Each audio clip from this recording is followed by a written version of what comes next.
Labą dieną. Ne, sveiki. Tai ką, 10 pamokėlė. Na, ši pamoka nebus labai ilga iš tikrųjų, nes jau kaip ir nebėra ką rodyti jau. Iš tikrųjų, kaip ir nebėra ką rodyti. Kitoj pamokoj jau galiu juos, nežinau kaip čia pasakyti, nustebinti ar kažką, bet kursim tiesiog paprastą elementarią svetainę. Tai va, dabar tiesiog šioje pamokoje irgi su stiliais žaisim, tai tiesiog kaip yra ar ne class atributas stiliaus. Tai yra dar ir id. Nežinau, jūs galėsite naudoti, kuris jums lengviau, bet jame yra viskas taip pat, tiesiog kad va šitas ir dar vienas dalykas skiriasi. Tai tiesiog pakeičiam į id, čia id ir čia id. Kasgi dar pasikeičia? Na, tai tas taškelis. Tiesiog, nežinau, jeigu jums patogiau klasė, tai dėkit tašką, jeigu įdėti, tai yra štai šitas ženkliukas.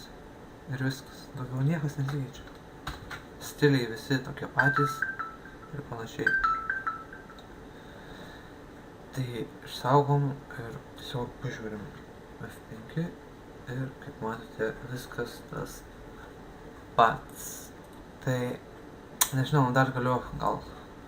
Ai, dar praeitoj pamokoj pamiršau jums parodyti, iš kur galima tų stilių, tų spalvų gauti. Tai tiesiog einam į Google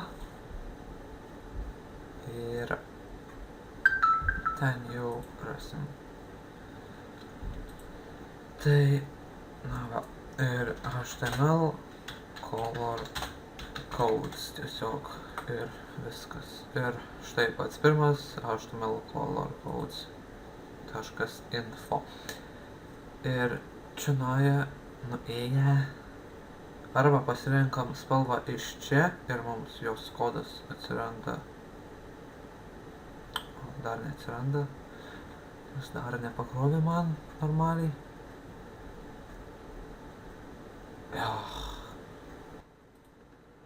Ir štai pakrovė ir tiesiog paspaudžiam ant kokios nors spalvos ir kodas atsiranda štai čia. Arba tiesiog galim iš čia. Čia yra daug daugiau spalvų, tiesiog pasirenkam ir kokią norim, tokį tą kodą turime. Štai, vis skirtingi.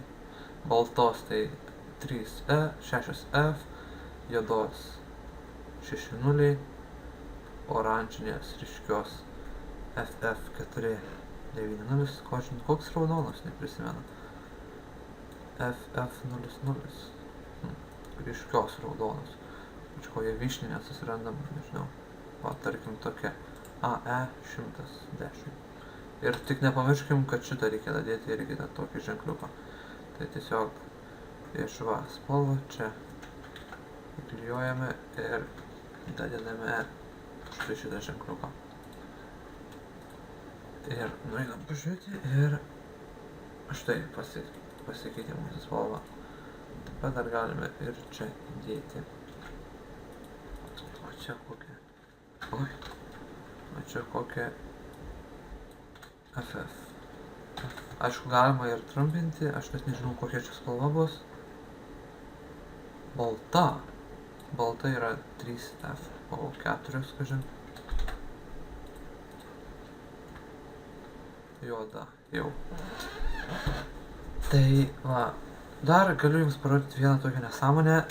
Tai kaip yra čia, pavyzdžiui, ne underline, tai pabraukė, o čia galim parašyti overline, tai tiesiog pabrauks iš viršaus. Žinau, nesąmonė. Tiesiog nesąmonė. Tai ką, tiek šiam kartui. Ačiū, kad žiūrėjot. Kita PS. Čia buvau aš, Martynas, kad niekas pamokų nekopijuotų arba neperkeltų iš naujo. Tai kitoj pamokoj kursim kažkokią jau tai svetainę. Tai iki.